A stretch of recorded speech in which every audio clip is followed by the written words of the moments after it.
Et j'aimerais commencer par citer le grand philosophe indien, Balu, qui, dans son œuvre maîtresse, le livre de la jungle, dit « Il en faut peu pour être heureux. Oui, vraiment peu pour être heureux. » Et personne n'a jamais oublié cette profonde philosophie indienne, parce que je trouve qu'elle s'applique hyper bien au bonheur méditatif, en fait. Parce que le bonheur méditatif, c'est un bonheur qui n'a pas besoin de grand-chose pour exister, qui se nourrit de choses très simples, et qui en même temps tient bon même quand il y a des vents contraires. Donc, c'est un bonheur qui tente à être indépendant des circonstances. Et c'est ça que j'aime beaucoup dans le bonheur méditatif. C'est qu'on n'a pas besoin que les conditions soient exactement comme on aimerait qu'elles soient pour se sentir bien. Ce n'est pas une ligne d'arrivée qu'on atteint. Le concept de nirvana est tant un piège dans les traditions spirituelles. Pour cette raison-là, c'est que c'est défini comme un but ultime à atteindre. Il faudrait tout de suite ajouter que, en se rapprochant d'un idéal, on se sent de mieux en mieux aussi. Donc, c'est pas seulement qu'il faut passer de la quête désespérée à l'accomplissement comme ça d'un coup, c'est que chaque étape qui nous rapproche de cet idéal nous rend plus heureux. Et curieusement, plus je vieillis, plus j'arrive à la conclusion que on ne s'en rapproche pas en ajoutant des choses, on s'en rapproche en se débarrassant petit à petit de tout ce qui est inutile et encombrant. On a tous, je crois, des blessures et des vulnérabilités, parfois très anciennes, autour desquelles on a construit des façons de penser et des façons de faire qui nous rendent malheureux, en fait, même si elles ont eu, il y a très longtemps, leur raison d'être. Par exemple, moi, il y a très longtemps, j'avais découvert que la nourriture pouvait me servir à oublier mes chagrins, et je l'ai tellement utilisée pendant longtemps, cette découverte, que j'en avais un peu oublié à quel point c'était bon de simplement manger. Et c'est les retraites méditatives qui m'ont permis de redécouvrir ce plaisir-là, de juste fermer les yeux et apprécier chaque bouchée, comme une bouchée de pesto à l'huile d'olive et aux herbettes étranges, ou des probiotiques coréens étonnants dans un petit bol. Donc, le processus méditatif par rapport au bonheur qu'il nous apporte, pour moi, c'est beaucoup de désapprendre des choses inutiles et parfois nuisibles, et réapprendre les choses essentielles qu'on a graduellement perdues de vue. Parce que la première fois qu'on a par exemple un plaisir gustatif, c'est une chose absolument merveilleuse. Surtout quand on est enfant, je ne sais pas si vous avez des souvenirs, j'en ai quelques-uns. J'ai l'omelette au persil de ma grand-mère, fondante et nuageuse comme ça.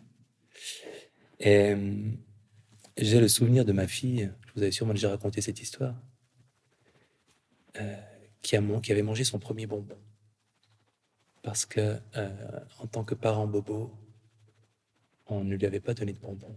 Et peu avant l'âge de 3 ans, tardivement, à l'occasion d'un mariage, tout à coup, je la vois venir vers moi avec des yeux immenses, des yeux de fanatique, et un sourire jusqu'aux oreilles qui me dit « Papa, il y a une dame qui m'a donné un truc, ça s'appelle... » Elle essayait de retenir le nom parce qu'il fallait absolument savoir d'où ça venait. « Bonbon !» Et, pas de doute, c'était une expérience extrêmement agréable. Et ce rapport-là, jubilatoire à ce qui est bon, on le perd quand on se met à utiliser ce qui est bon pour anesthésier, oublier un chagrin. Un autre truc qu'on réapprend, on réenchante le monde. Enfant, moi j'ai des souvenirs du spectacle de la neige qui tombe, où j'essayais de voir le flocon le plus éloigné, le plus haut dans le ciel, à travers les couches, les rideaux de flocons qui tombaient. Et le simple fait de regarder les flocons, c'était génial, c'était très beau. Et après, ben, la neige, par moments, devient le truc qui empêche la voiture d'avancer, qui bloque la route. Ah, il y a encore de la neige. Et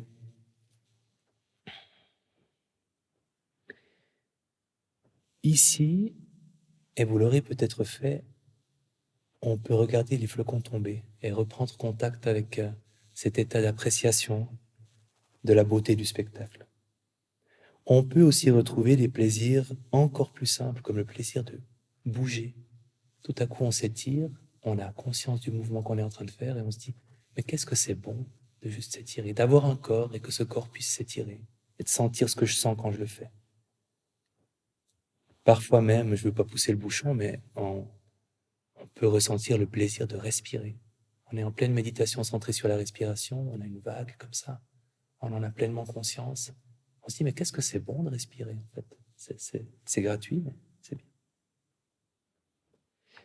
Parce que dans le contexte privilégié d'une retraite, on a beaucoup moins besoin de gratification immédiate, de Netflix, de Zalando, d'Instagram, du whisky dans l'armoire, du chocolat. Donc, c'est entre autres parce qu'on retrouve cette capacité à s'émerveiller des choses simples, et c'est aussi, il faut bien l'admettre, parce qu'on a moins accès à Netflix, au whisky, au chocolat et à Zalando. Mais je pense que c'est surtout parce que on en a aussi moins besoin. On donne aussi une plus grande place aux plaisirs qui ne dérivent pas des sens, parce qu'il y a des plaisirs qui ne dérivent pas des sens.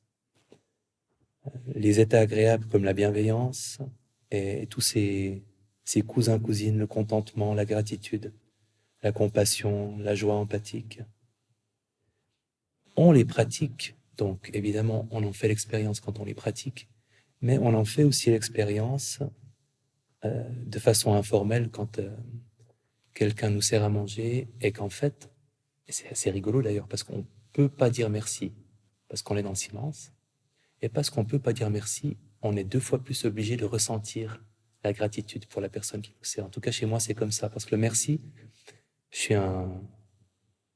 La Suisse doit être le pays où on dit le plus merci. Donc, je suis un Suisse tout à fait typique. Je dis beaucoup merci. Et parfois, mes merci, je les dégaine avant même d'avoir ressenti la moindre gratitude. Parce que c'est tellement habituel, puis en même temps, ça me dédouane de ressentir quoi que ce soit. Parce que j'ai donné le merci en échange de ce qu'on m'a donné. Et là, eh ben, on n'a pas la possibilité de parler, donc on peut prendre vraiment conscience de ce que c'est que cette gratitude et du plaisir, de la douceur qu'on peut ressentir à éprouver de la gratitude pour quelqu'un euh, qui nous a rendu service. On apprend aussi à cultiver le calme, la stabilité. Et c'est en fait simple. Je vous propose de fermer les yeux vraiment pas longtemps.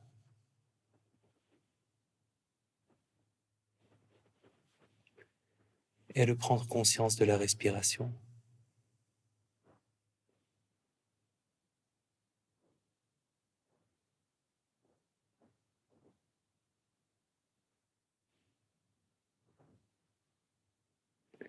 Et d'en prendre conscience de façon à avoir une attention continue tout au long de l'inspiration et tout au long de l'expiration.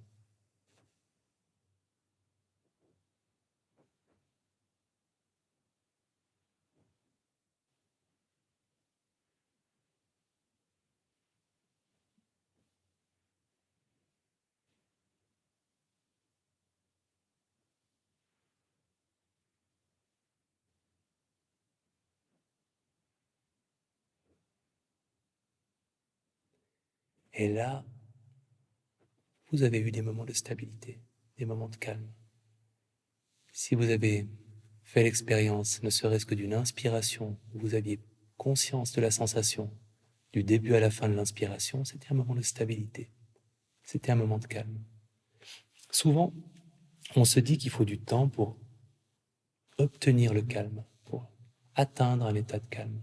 Qu'après 20 minutes de méditation, ça commence, ou 25, ou 30. Et en fait, c'est là tout de suite. C'est là tout de suite, mais comme c'est interrompu par moments, par d'autres pensées, on s'en rend pas tout de suite compte. Parfois, j'ai l'impression qu'il faut 20 minutes aussi pour se rendre compte de la stabilité qui était là depuis le début, mais qu'on perdait de vue parce qu'il y a toutes ces pensées qui viennent nous dire que c'est pas encore assez bien et qu'on n'est pas concentré, mais la stabilité et le calme sont là tout de suite. Et pas pour très longtemps, mais c'est pas grave. Ça se cumule, les tout petits moments. Chaque respiration consciente s'accumule au fur et à mesure que le temps passe. Et chacun de ces moments compte.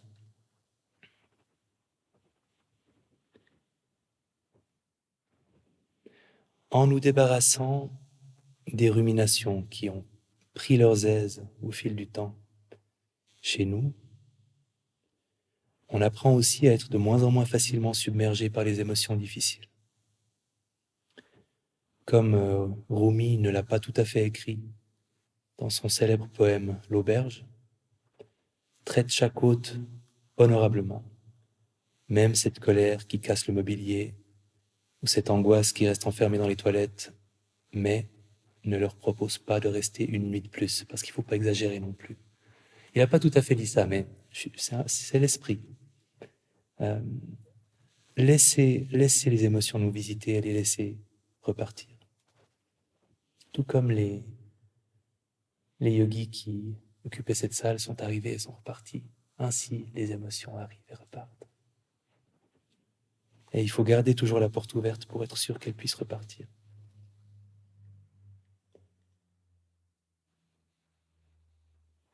Des émotions, dans l'espace d'une retraite méditative, on en a. On en a. Vous aurez peut-être de l'ennui, de l'impatience, peut-être une douleur qui vous énerve, peut-être des émotions enfouies qui peuvent enfin remonter à la surface, comme des bulles qui viennent éclater. On a des hauts, on a des bas. Les hauts peuvent être très hauts, les bas très bas. Ça fait partie de l'expérience d'une retraite. Les émotions sont magnifiées dans une retraite. Et c'est normal. Et quand on est face à une difficulté, eh ben c'est là que la pleine conscience est la plus utile. Parce que elle a cette étonnante caractéristique qu'elle est comme la moufle du conte russe. Cette moufle, je ne sais pas si vous connaissez le conte, si vous connaissez, il ne faut pas raconter la fin, parce que je vais m'arrêter avant la fin. Il y a une moufle abandonnée dans une forêt. Et il y a d'abord un premier animal, genre une petite souris, qui se dit « Ah, c'est chic, je vais avoir chaud parce qu'il fait froid », et se met dans la moufle. Et ensuite, il y a un autre animal, on va dire qu'il y a un renard qui la rejoint, et puis après, il y a un faon, et puis après, à la fin, il y a un ours. Et la moufle continue d'accueillir tout ce beau monde de la forêt, d'avoir un espace apparemment infini, presque jusqu'à la fin de l'histoire.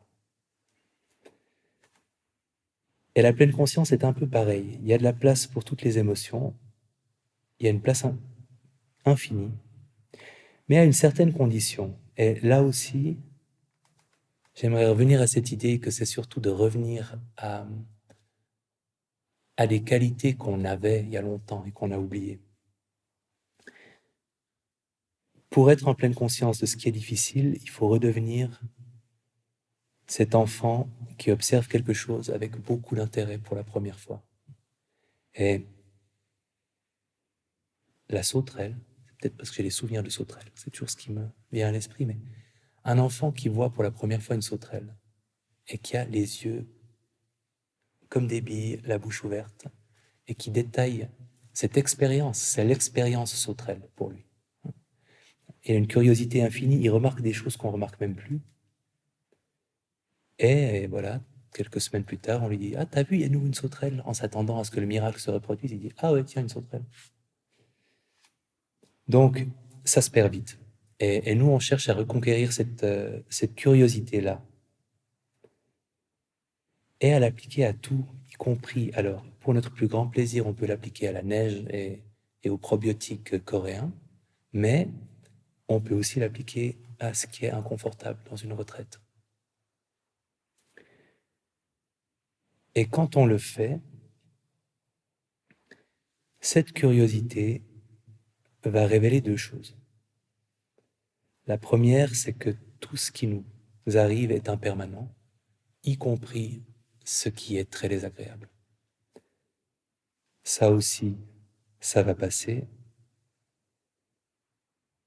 Le confort va passer, l'inconfort va passer, la concentration va passer, la déconcentration, la somnolence, la lucidité, l'agitation, le calme, le rejet, l'acceptation, le doute, la confiance, l'anxiété, la joie, la tristesse, l'envie de rentrer à la maison malgré la neige, l'envie de passer toute votre vie ici à vous gaver de probiotiques. Tout va passer. Tout passe. Et quand vous vous dites, oui, mais attention, là, ça ne passe pas, et généralement, c'est en lien avec une douleur physique ou une douleur morale, comment fait-on? On retrouve cette curiosité de l'enfant face à la sauterelle et on se dit, ok, cette anxiété, c'est quoi exactement? Et pour être sûr qu'on l'attrape par la patte, on prend conscience de la sensation liée à l'anxiété et on se saisit de cette expérience par ce qu'elle a de plus facile à observer. Parce que les pensées qui fluctuent, l'histoire qu'on est en train de se raconter, c'est difficile de l'attraper. Et quand on le fait, eh ben on réalise que cette boule dans la gorge ou ce nœud à l'estomac, il est déplaisant, et on peut remarquer qu'il est déplaisant, mais on remarque aussi qu'à l'inspiration, il est un peu plus intense, à l'expiration un peu moins, que là, il a un peu bougé, que quelque chose se relâche quand on y met un peu de volonté de détendre à l'expiration. On réalise que ça change. Et quand on réalise que ça change, on n'est plus très loin de réaliser que ça va passer, parce que c'est le début de cette réalisation-là. Et ce qui est magnifique, c'est que quand, en même temps qu'on réalise que l'anxiété est un truc changeant, impermanent, qui va passer, on réalise aussi que du coup, la présence qu'il observe, cette capacité en nous, qui observe cette émotion, qui observe ce ressenti, elle ne change pas. Parce que c'est bien pour ça qu'elle peut observer en continu toutes ces choses qui changent, c'est qu'elle a quelque chose de permanent, elle est toujours là. On oublie qu'elle est là parfois, c'est ça tout le problème, on oublie souvent qu'elle est là, mais elle est toujours présente. Elle est toujours à disposition. Et c'est la source d'une très très grande sécurité. Quand on réalise que cette capacité à observer, cette présence observatrice en nous, elle est toujours là, qu'elle est toujours à disposition, on a comme une espèce de safe place intérieur, comme disent les psychothérapeutes, un endroit sûr dans lequel on sait qu'on peut aller.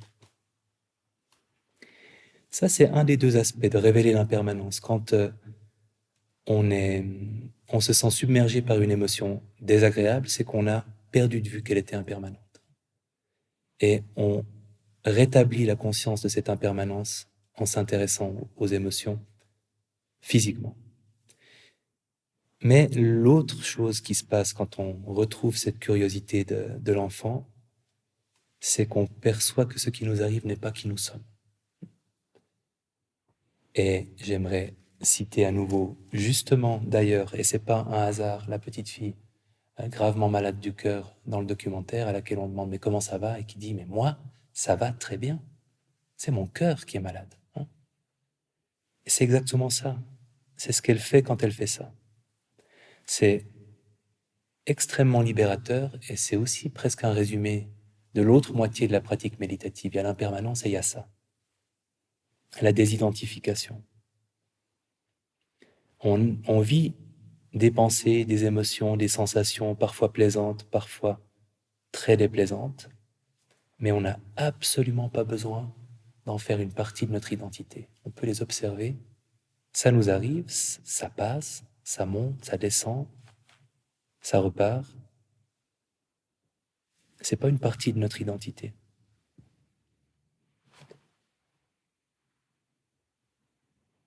Et là aussi, à chaque fois qu'on prend conscience qu'on n'est pas notre émotion, qu'on n'est pas notre sensation, on révèle la présence de quelque chose qui est attaché à notre personne, de cette capacité à observer qui, elle, est très très très liée à notre existence. Parce que tant qu'on vit, on peut observer. On a cette présence observatrice en nous. Elle ne nous quitte jamais. Alors que les émotions, même les plus intenses et les plus désagréables, elles nous quittent toujours.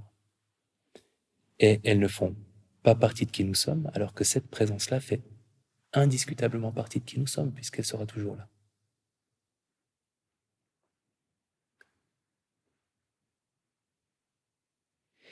Et dans mon expérience,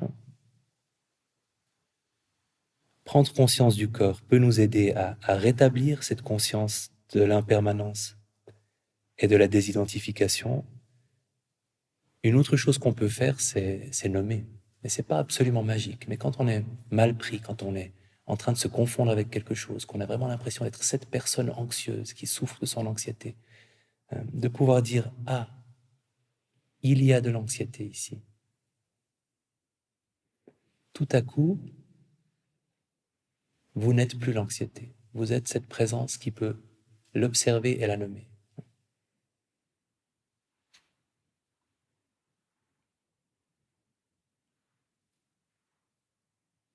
Généralement, les difficultés qu'on rencontre, et je vous souhaite de ne pas en avoir du tout pendant cette retraite, mais quand on en rencontre, en tout cas dans mon cas, ça correspond toujours à des choses que je ne percevais pas du tout, simplement.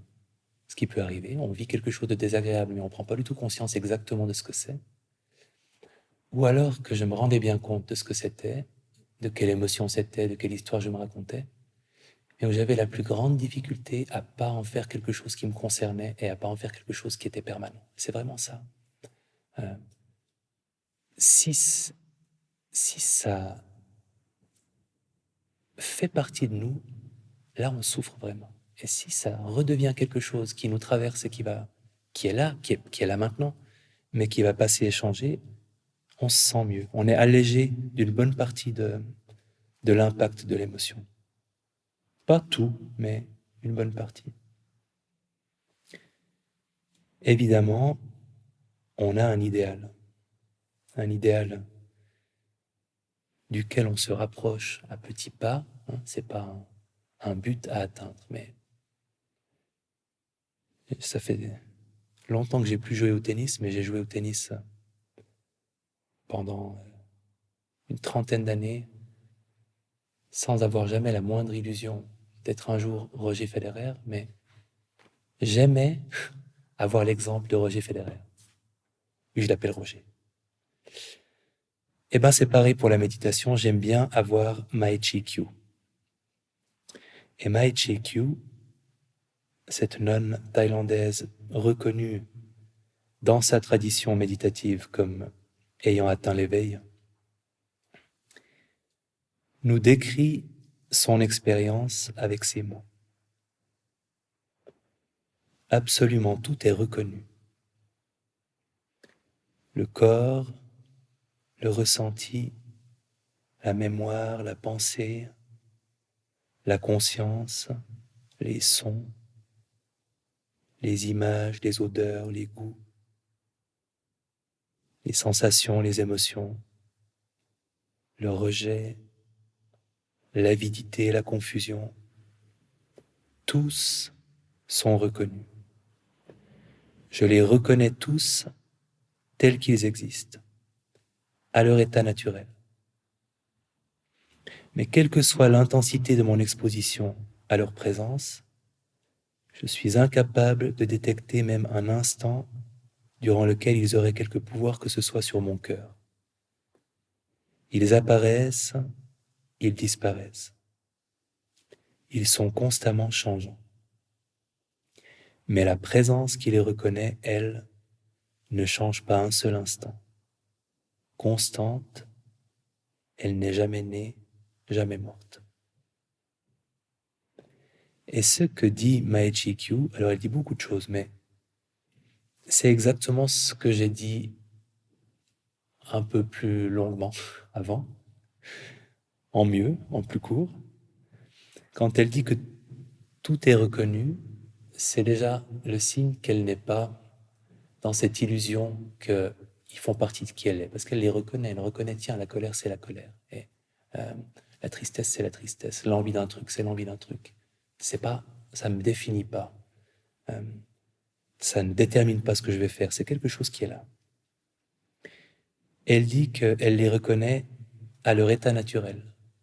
Ça veut dire là aussi qu'elle ne va pas s'intéresser à l'histoire que son anxiété est en train de lui raconter, mais qu'est-ce que c'est que l'anxiété? C'est cette torsion dans le ventre, c'est cette vague émotionnelle qu'on sent. Euh, c'est ça l'état naturel. L'histoire qu'on ajoute, le fait c'est un problème que je sois anxieux, pourquoi je suis anxieux, pourquoi est-ce que je serai toujours anxieux, depuis quand est-ce que je suis anxieux, est-ce que c'est la faute de mes parents si je suis anxieux? À l'état naturel, c'est juste une vague, avec un ressenti physique, un ressenti émotionnel, quelques images, quelques paroles, euh, et c'est tout. Et on peut laisser une émotion n'être que ça, monter, redescendre. Il n'y a pas un instant où ils ont quelque pouvoir que ce soit sur son cœur. Ça revient aussi toujours à cette idée qu'elle est tellement solidement accrochée à cette présence observatrice qu'elle ne se confond jamais avec ce qu'elle vit. Elle reste toujours dans cette posture d'observation. Ils apparaissent, ils disparaissent et ils sont constamment changeants. C'est la reconnaissance de l'impermanence, évidemment.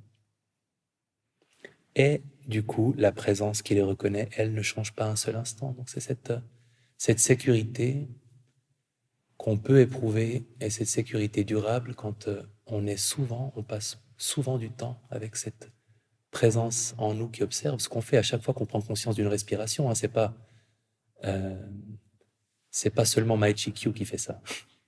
À chaque fois qu'on prend conscience d'une pensée qui nous a éloigné de notre objet de méditation, à chaque fois qu'on est en pleine conscience d'une seule respiration, on est avec cette capacité en nous à observer les choses. Donc, on est temporairement comme Mai Chi. Après ça, voilà. Après ça redescend. Voilà ce que je voulais vous dire.